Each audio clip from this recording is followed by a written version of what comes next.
안녕하세요. 여러분과 함께 문법을 공부하고 있는 이기훈쌤입니다. 이번 시간에는 심화 문법으로요, 현재 분사와 과거 분사를 구분하는 것에 대해서 한번 공부해 보려고 합니다. 이번 시간에는 예문들을 많이 실진 않았고요.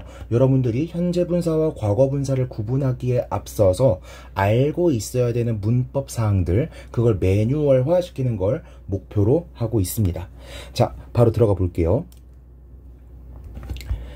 자, 일단 대전제부터 말씀을 드려야 됩니다. 첫 번째, 매뉴얼과 도식은 단순하고 쉬울수록 의미가 있습니다.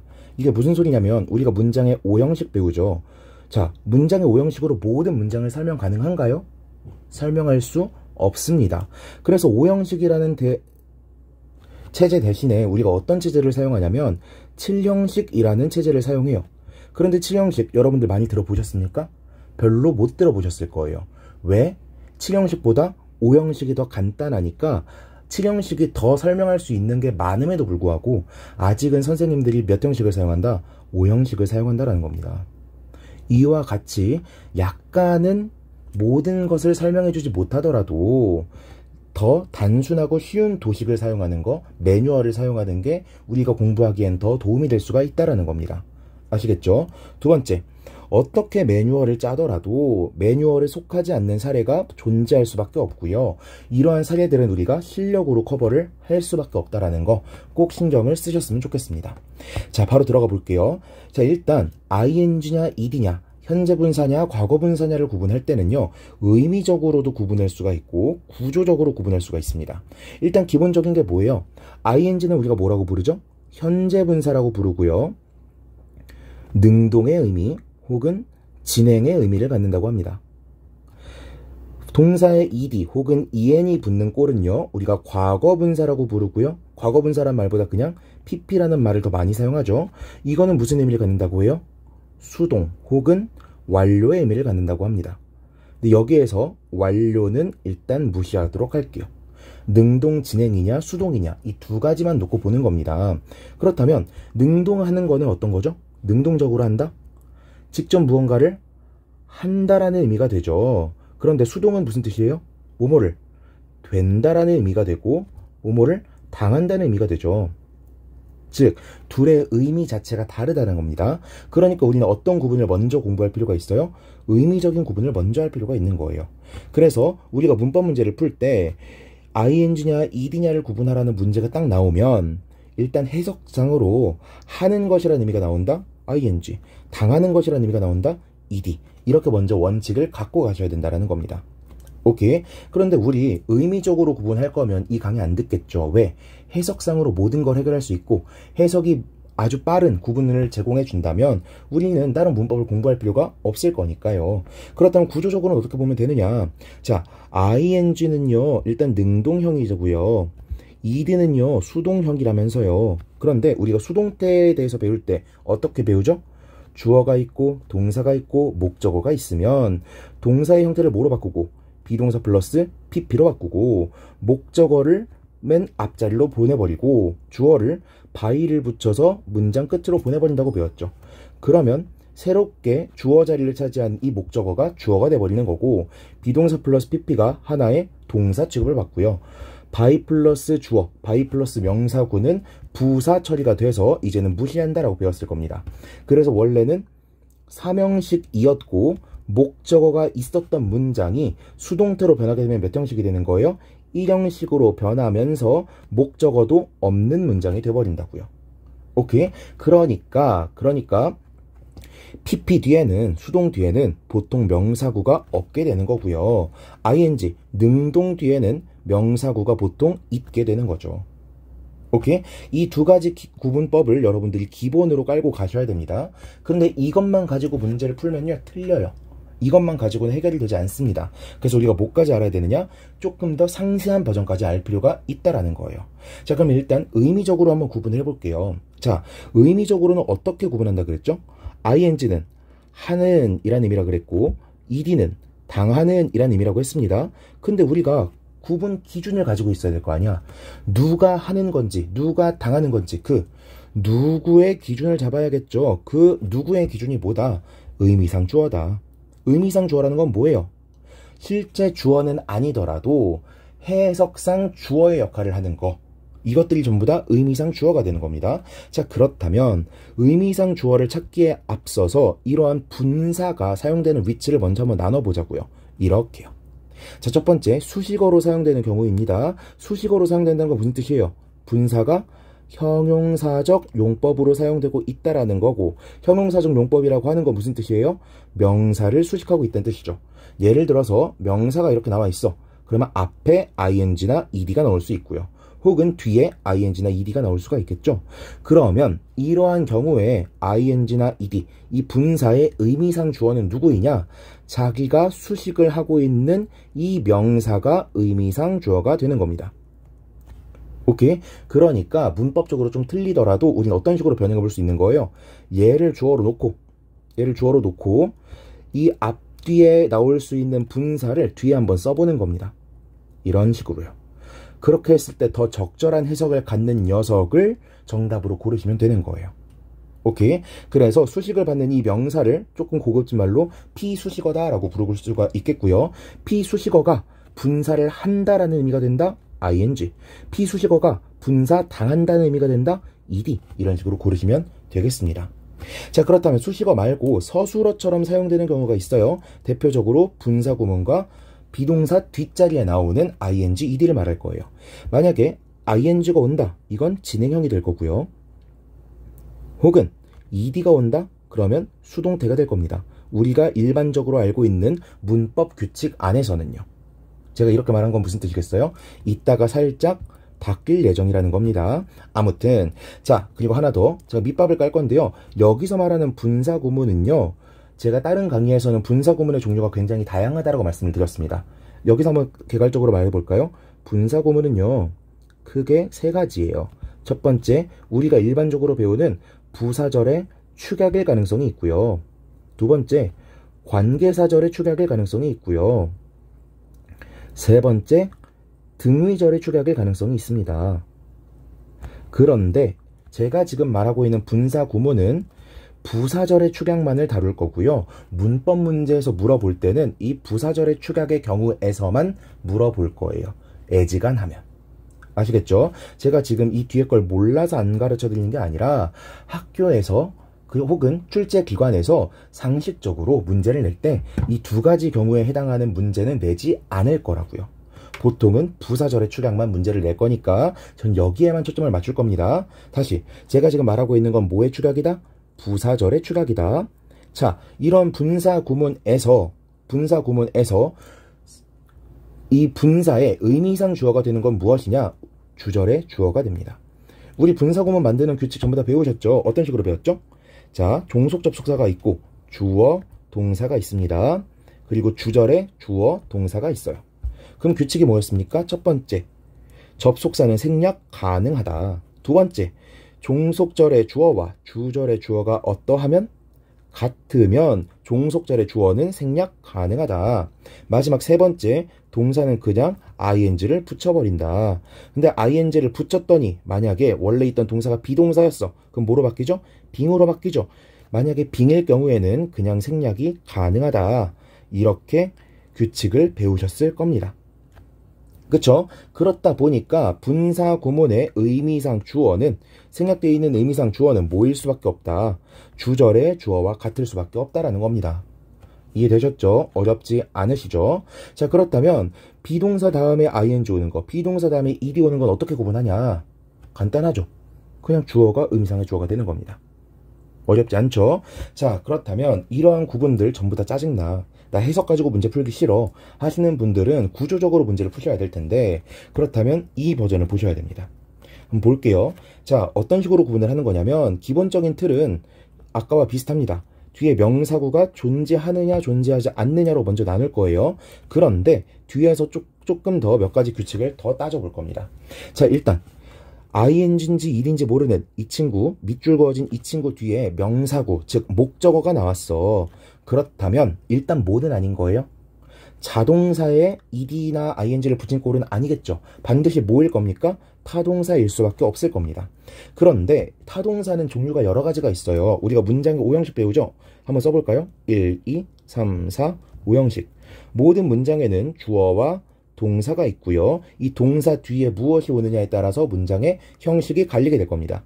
1형식은 뒤에 아무것도 안 와. 2형식은 뒤에 보어가 와. 3형식은 뒤에 목적어가 오고 4형식은 뒤에 간접 목적어, 직접 목적어가 오고 5형식은 뒤에 목적어와 목적 보어가 올 겁니다.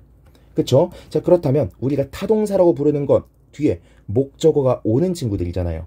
그쵸? 그 목적어가 오는 건 몇 형식부터죠? 3형식부터일 겁니다. 왜? 목적어 있고요. 목적어 있고요. 목적어 있으니까요. 그쵸? 그래서 타동사 중에서도 3형식이냐 4형식이냐를 또 한 번 구분할 거예요. 만약에 밑줄 그어진 동사, 밑줄 그어진 분사가 3형식 동사다. 근데 뒤에 명사구, 즉 목적어가 있다? 그럼 무조건 ing일 겁니다.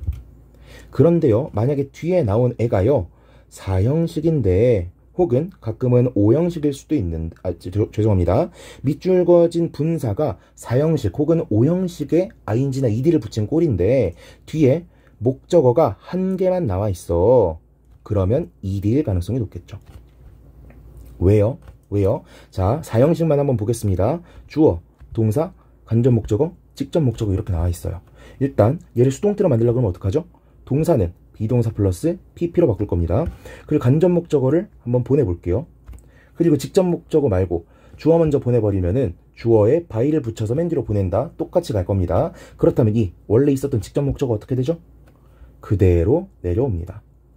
그래서 문장을 새로 한번 분석을 해볼게요. 원래 있던 간접 목적어가 주어가 될 거고요. 비동사 플러스 pp가 동사가 될 거고요. 새롭게 내려온 원래 문장의 직접 목적어였던 애는 목적어로 내려올 거고요. 뒤에 by 플러스 주어 이렇게 가로쳐버리겠죠. 얘는 부사 취급을 할 겁니다. 그러면 문장이 어떻게 되는 거예요? 원래는 목적어를 2개 가진 4형식 문장이었는데 이제는 목적어를 하나 가지고 있는 3형식 문장이 됐죠. 자, 보세요. pp 뒤임에도 불구하고 뒤에 뭐가 나오고 있어요? 목적어가 나오고 있잖아요. 원래는 2개가 나왔어야 될 4형식 동사지만 뒤에 1개가 나오고 있잖아. 그쵸? 이렇게 1개의 목적어가 나오고 있을 때는 뭐라고 봐야 된다? ed라고 봐야 된다. 됐죠? 얘 때문에 어려운 거예요. 얘 때문에 여러분들이 뭐야 분명히 선생님이 목적어 나오면은 ing를 써야 된다 그랬는데 목적어 나왔는데 왜 ed야? 라고 따지는 포인트가 바로 4형식의 수동태라는 겁니다. 5형식은 제가 왜 써놨을까요? 목적어는 아니지만 목적 보어 자리에 뭐도 나올 수 있죠?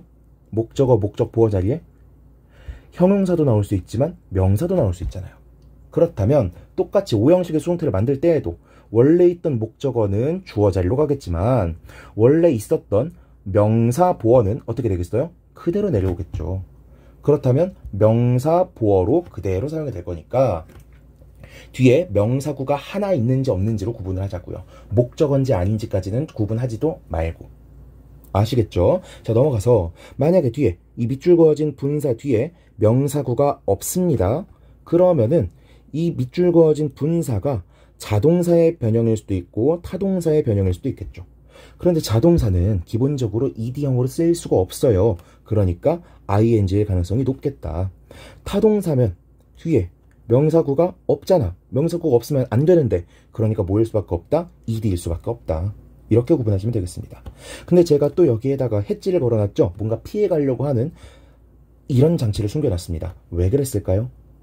왜냐면요. 자동사가 pp로 아예 못 쓰이는 게 아니기 때문이에요. 제가 아까 뭐라 그랬죠? 자, 과거문사의 의미에는 수동과 완료가 있는데 제가 이번에는 완료에는 신경 쓰지 않겠다 그랬죠. 왜 그랬겠습니까? 바로 이것 때문입니다.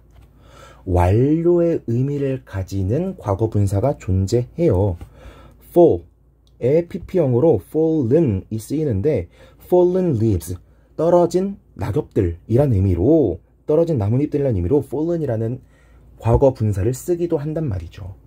오케이. 그래서 완벽하게 자동사는 무조건 ing다 라고 말할 수는 없지만 시험 문제로 냈다고 하는 건 이러한 가능성을 염두를 했을 거니까 얘로 문제를 내진 않을 것이다. fallen 같은 걸 고르라고 하진 않을 것이다 라는 겁니다. 아시겠죠? 자동사 뒤에는 그냥 ing가 온다고 보셔도 큰 상관이 없습니다. 문법 문제에서는. 아시겠죠? 자, 그러면 이렇게 해서 모든 구분이 끝났습니다. 이 구분법만 가지고 있더라도 여러분들이 다른 구문 분석에서 넘어지지만 않으면 문제를 충분히 풀 수가 있을 거예요. 그런데 여기에서 한 가지를 더 알아야 문법 문제가 풀리게 됩니다. 그게 뭐냐면 형용사적 분사와 동사적 분사의 구분이에요. 자, 일단 제가 여기 공시 문제 2022년 서울시 9급 9번 문제를 가져와 봤습니다. 한번 문제 풀어보시겠어요? 자, 다 풀어보셨을 거라고 믿고 화면을 다시 축소를 해보면요. 뒤에 정답 나와 있죠? 정답 몇 번? 3번입니다. 자, 여러분들이 이 문제에서 1번이나 4번을 몰랐으면 조금 큰일 나는 거고요. 여러분들이 정답으로 의심했어야 되는 건 2번과 3번입니다. 왜? 자, 2번부터 해설을 해볼게요. 여기 perfect라고 나와 있잖아요. perfect라던가 complete라던가 absolute라던가 이런 단어들은요, 중간 단계가 있어요, 없어요? 더 완벽한 이란 말이 논리적으로 성립합니까, 안 합니까? 안 하죠. 완벽이라고 하는 건 그 자체로 정점이잖아. 그쵸? 이 정점에서 더 정점이다 이런 말이 존재할 수 있어요, 없어요? 없잖아요. 그래서 일반적으로는요, 이런 절대적으로 정점에 찍고 있는 이런 형용사들은 비교급이라던가 아니면 very와 같은 강조어라던가 이런 게 붙지 않는다라고 말을 합니다. 그런데 와, 완전 완벽하다. 와, 네가 더 완벽한 것 같아. 이보다 더 훌륭한 것 같아. 이런 말 쓰잖아요. 한국어에서도 쓰죠. 마찬가지로 논리적으로는 perfect 같은 단어는 최상급이나 비교급 같은 게 쓰일 수가 없지만 실제 언어 사용에서는 어떻다? 쓰이기도 한다라는 겁니다. 오케이? 일부 원어민들은 논리적으로 말이 안 되는 표현이기 때문에 멍청한 영어다 라고 부르기도 하지만 실제로 쓰는 표현입니다. 멍청한 영어. 하지만 실제로 우리가 이런 표현을 쓰고 있기 때문에 이걸 문법적으로 틀린 것으로 보지는 않는다라는 거예요. 그래서 여러분들이 수험 문법 책들을 가지고 계시다면 한번 열어보시면 일부 교재에서는 more perfect 아니면 most perfect 이런 표현들이 다 틀렸다라고 할 겁니다. 그런데 엄밀히 보면 실제로 사용되고 있기 때문에 완벽하게 틀렸다고 볼 수는 없다라는 관점을 가지고 문제를 푸셔야 돼요. 근데 제가 지금 해설하는 것도 조금 이상하죠. 문제를 이딴 식으로 냈으면 안 됐습니다. 이게 TG라고 줄여 부르는 Teacher's Grammar이라고 하는 코안 교수의 교재에서 예문을 그대로 갖다 베꼈어요. 이 교재에서도 2번과 같은 예문은 논리적으로 말이 되진 않는 것 같지만 일부 화자들은 쓴다라고 하면서 예문을 보여준 겁니다. 근데 이걸 옳은 선지로 내버린 거예요. 문제가 있죠. 이딴 문제를 출제하는 출제 기관은 좀 혼이 나야 됩니다. 그럼에도 불구하고 3번 선지가 완벽하게 틀렸기 때문에 우린 얘를 고를 수가 있었어야 돼요. 왜? 한번 볼게요. 자, John was very frightening her 이렇게 되어 있죠. 자, frightening 분사니까 분사는 일종의 준동사죠. 준동사는 무슨 성질을 가진다고 배웁니까? 동사적 성질을 가진다고 배우잖아요. 동사적 성질을 가지기 때문에 뒤에 목적어 나오는 거 오케이. 그쵸? 하나 더. 준동사는요, 누구의 수식을 받는다고 하죠? 부사의 수식을 받는다고 하잖아요. 그렇다면 very의 분사는 부사니까 수식하는 거 오케이. 뭐가 틀린 거야? 그쵸? 여러분들 이 문제는요, 여러분들이 실력으로 풀었어야 되는 게 아니라 감으로 풀었어야 되는 문제입니다. 왜? 제가 알고 있는 영어 강사님들 중에서, 이거 홍보 아니에요, 상변 선생님 빼고는, 상변 선생이 닉네임이어서 뭐라고 불러야 될지 모르겠는데, 상변 선생님께서는 이걸 다루셨지만 나머지 강사들께서는 분사의 형용사적 성질과 동사적 성질에 대해서 거의 다루시지 않으셨거든요. 다룬 선생님을 본 적이 없습니다. 그러니 이거는 실력으로 푸는 게 아니라 2번과 3번 중에 뭐가 더 이상한지를 추론해서 푸는 문제였던 거예요. 자, 3번에 대한 해설은 이 뒷부분에서 이어질 겁니다. 같이 한번 볼게요. 자, 일단 제 설명을 받아들이시려면 여러분이 알고 계신 상식을 먼저 깨부수셔야 됩니다. 근데 이것도 알고 있어야 상식이겠죠? 여러분들이 알고 있었는지 한번 볼게요. 자, 보겠습니다. 우리는 분사를요, 준동사의 일종으로 배우게 되고요. 이 준동사는요, 준동사 중에서도 분사는요, 동사에 ing나 ed를 붙여서 형용사로 만드는 것이라고 배웁니다. 그쵸? 이상하지 않죠? 자, 그리고 준동사는요, 동사의 성질을 가지고 있고요. 따라서 진짜 동사처럼 목적어나 보어를 가져올 수도 있고 의미상 주어를 가져올 수도 있고요. 부사의 수식을 받을 수도 있다라고 배울 겁니다. 이거 틀린 설명이란 건 아니에요. 그런데 상식을 살짝 깨부숴 보겠습니다. 분사는요, 사실 형용사로 사용되는 게 아니라요. 형용사 적으로 사용되는 겁니다. 실제 품사는요. 우리가 준동사라고 부르잖아. 준동사도 아무튼 품사는 뭐여야 돼요? 동사예요. 분사의 품사는 원래 뭐라고? 동사라고. 형용사 적으로만 사용될 뿐이라고요. 오케이. 완벽하게 받아들이지 못하시겠으면은 지금 순간에만 듣고 넘기시면 돼요. 자, 그리고 그렇다 보니까 준동사도 동사라 그랬잖아요. 그러니까 당연히 동사의 성질, 동사의 힘을 가질 수밖에 없는 거죠. 오케이? 목적어, 보어, 의미상주어, 부사수식 이런 것들을 가질 수밖에 없는 겁니다. 그런데 모든 준동사가 동사적으로만 사용되는 것은 아닙니다. 무슨 뜻이냐? 우리가 명사로 굳어진 동명사라고 부르는 것들, 형용사로 굳어진 분사라고 부르는 것들은요, 진짜로 그냥 명사 취급해버리고 형용사 취급해버립니다. 즉, 무슨 성질이 없다? 동사적 성질이 없다고요. 자, 이러한 설명 때문에 어떤 일이 일어나게 되느냐? 자, 한번 보겠습니다. 제가 형용사적으로 사용되는 분사라는 것과 동사적으로 사용되는 분사라는 것을 나눠서 설명드릴 거예요. 형용사적으로 사용되는 분사라고 하는 거는요, 그냥 분사가 형용사로 아예 굳어져 버린 거예요. 정말로. 그냥 이제 품사 자체를 형용사로 보게 되는 겁니다. 동사적 분사라고 하는 건요, 여러분들이 진행형을 만드는 ing 혹은 수동태를 만드는 pp라고 알고 있는 그 분사들을 말하는 거예요. 오케이. 그래서 이렇게 형용사로 굳어져 버린 분사의 대표적인 게 바로 감정형용사, 감정분사라고 배우는 것들이고요. 이따가 감정형용사가 이것과 어떻게 관련되는지도 한번 짚어드릴 겁니다. 자, 일단 한번 볼게요. 자, 우리가 강의어라는 것을 붙이려면 반드시 품사가 무엇이어야만 하냐면 형용사나 부사여야만 합니다. 강의어가 뭐냐면요, very, so, quite 이런 것처럼 뭔가 의미의 정도를 나타내주는 녀석들이 바로 강의어가 됩니다. 이게 무슨 소리냐? 자, 여러분들이 beautiful, 아름다운 이라는 표현에는 very 라는 말을 붙일 수가 있죠. 매우 아름다운. 그쵸? 근데 때리는 중인 이란 의미를 썼어. 근데 여기에다가 very hitting 이라고 쓰면 어떻게 되는 거예요? 많이 먹으면 very hitting, 많이 때리면 very hitting이 되는 겁니까? 세게 때리면 very hitting이 되는 거예요? 아니죠. 행동에 대해서는 매우를 붙일 수가 없어요.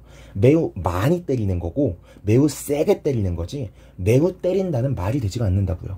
물론 사극에선 매우 쳐라 이런 말 하지만 실제로는 이런 의미가 되지 않는다고요. 오케이. 그러니까 분사가 만약에 형용사적으로 사용이 됐다. 그럼 앞에 very가 붙을 수가 있을 겁니다.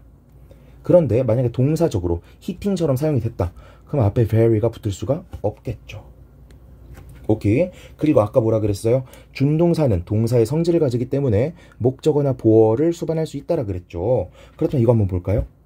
그렇다면 목적어와 보어를 수반했다라는 건 무슨 분사라는 거예요? 동사적 분사. 준동사로서의 분사라는 거고요. 만약에 얘네를 수반할 수 없다면 얘는 완벽하게 형용사로 굳은 표현이라는 거죠. 예를 들면 이런 겁니다. beautiful, 아름다운 이라는 뜻의 형용사잖아요. 얘가 목적어를 가질 수 있어요? 없어요? 없죠. hitting은 뒤에 목적어 가질 수 있어요? 없어요? 있잖아요. 누구를 때리다 말 되잖아요. 그쵸? 이런 식으로 구분을 하시면 된다는 겁니다. 이거 외에도 구분법이 몇 가지가 더 있지만 지금 이 시험 문제에서 묻고 있는 거 3번 선지에서 묻고 있는 건 여기에서 그치고 있고요. 이게 시험 문제로 나온 거는 공시 역사에 통틀어서 제가 알기로는 처음이고 수능 시험에서는 단 한 번도 없습니다. 그러니까 이 정도만 알고 있어도 충분하다고 생각이 들어요. 그렇다면 3번으로 다시 한번 넘어가 볼게요. 자, 이거 왜 틀린 겁니까? very가 붙었다고 하는 건 이 분사를 뭐로 보겠다라는 거예요. very가 붙었다는 것. 분사를 형용사로 보겠다는 거죠. 근데 뒤에 her이라고 하는 목적어가 붙었잖아. 그럼 얘를 뭐로 보겠다는 거예요? 동사로 보겠다는 거잖아. 그렇다면 very와 목적어 her이 같이 붙어 있어. 그러면 이 frightening은 형용사로 봐야 됩니까? 동사로 봐야 됩니까? 모순이 생겨버리는 거죠. 말이 안 되게 되는 겁니다. 그러니까 틀린 문장이라는 거예요. 그럼 이거 어떻게 고치면 됩니까? 첫 번째 very를 빼버리면 되죠. very를 빼버리면 John was frightening her. her를 frightening 하는 중이다 라는 의미로 쓰일 겁니다. 근데 제가 생각할 때는 이 표현은 조금 어색하다고 생각이 들기는 해요. 아시겠죠? 혹은 두 번째 방법으로 어떻게 하면 되죠? 이 frightening이 her이라고 하는 목적어를 직접 가져올 수 없다면 목적어를 가져올 수 있는 다른 단어를 붙여주면 됩니다. 그게 뭔데? 전치사 to 같은 걸 붙여주면 되죠.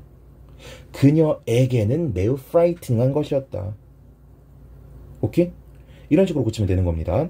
자, 그렇다면 여러분들이 이 형용사적 분사와 동사적 분사는 직접 배운 적은 없을 거예요. 그런데 이걸 어디에서는 들어봤을 거냐면 제가 여기에서 말씀드렸던 감정 형용사 파트에서는 다뤄보셨을 겁니다.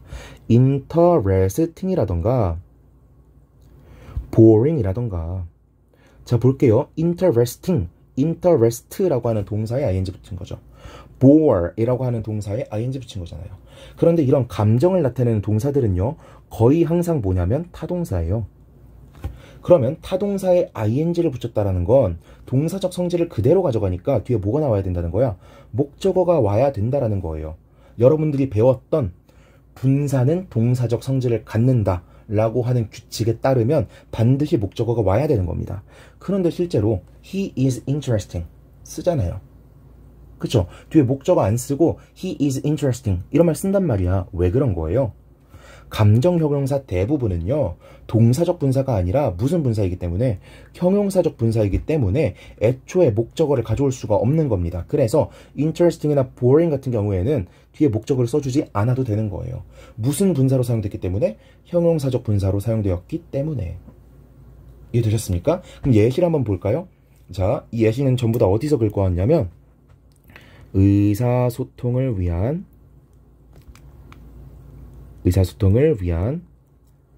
새로운 영문법 해설이라는 교재에서 가져왔고요. 제가 지금 예문을 제 맘대로 만들어낸 게 아니라는 걸 말씀드리려고 하는 거예요. 이거는 고경환 교수님께서 집필하신 교재입니다.